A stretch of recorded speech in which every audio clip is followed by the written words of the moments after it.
Hi there! I decided to start my sew along with my mystery box project with two different pieces from the same pattern. It was my knit pattern, and this is the one I'm going to make. I'll make the top in a knit and the bottom in. Alright, I already cut out the two pieces for the pants, the front and the back, and I'm serging both of those together. This is a super easy pattern for somebody who hasn't made pants before, like me. Next up is clipping together the crotch seam around the legs. I like to use these clips. They're hold the fabric together fine enough, and then I just take it over to the serger. I serge up all the seams. In fact, I use the serger for everything on these pants except the hems. Then I'm serging the rest of the seams, taking off the clips as I go. That's a super easy method, and the serger makes everything look great.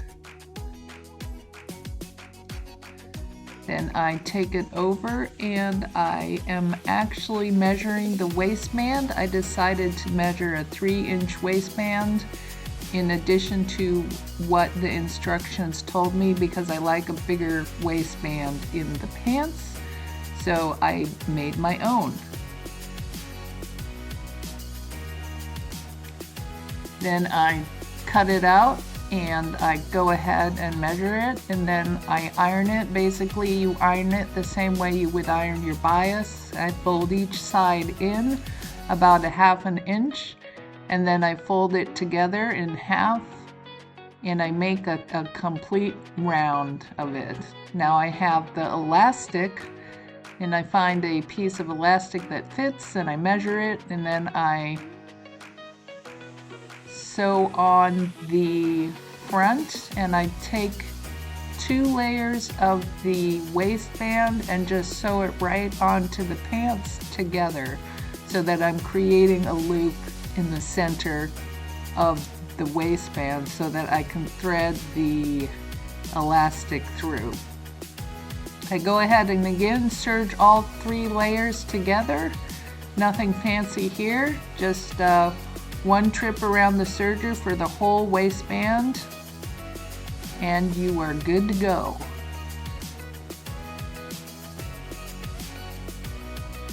Then I iron it with my ham to make sure it looks nice, and I take my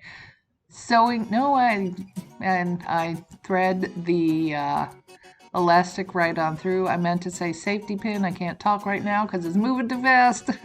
So then I tack the elastic in place in 4 corners so that it doesn't move within the waistband. And now I'm doing the hems. I already serged them, and there you go. Those are the final results.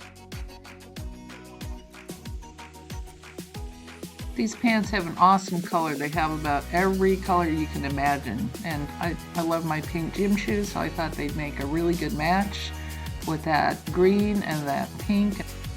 Alright, right into the shirt. I've already cut out I think that's the front part of the shirt. This is that knit fabric that's very stretchy. It was really actually hard to sew because it already didn't hold this shape, so I'm not very happy with the way this one turned out.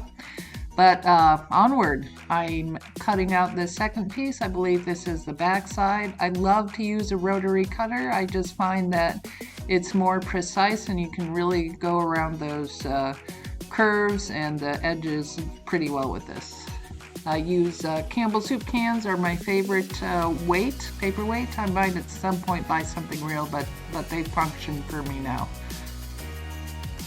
Then I'm folding up that pattern and onto the next. Now I'm making a sleeve. This time I didn't have enough fabric to make the full sleeve, so I believe I cut it off right there, so to make a little short sleeve. Now I'm serging everything together. I serged everything for the shirt too, except for the hem and the hems around the sleeves. Oh, this is my favorite Tokyo treat box that I use for to hold my bias tape, and oh, I'm going so fast now. And then I sewed on the bias tape at the shoulders to reinforce them, and then I And now for the final reveal, wearing the pants and the shirt together. Let me know what you guys think.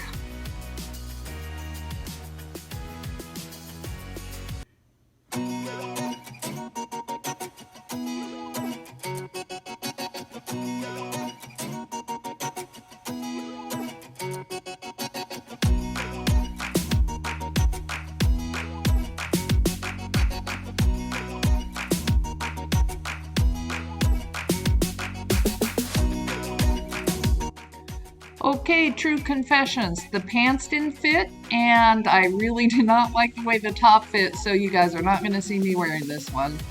So instead I made a scarecrow. Hopefully she hasn't scared you too much, and you'll stick around for the next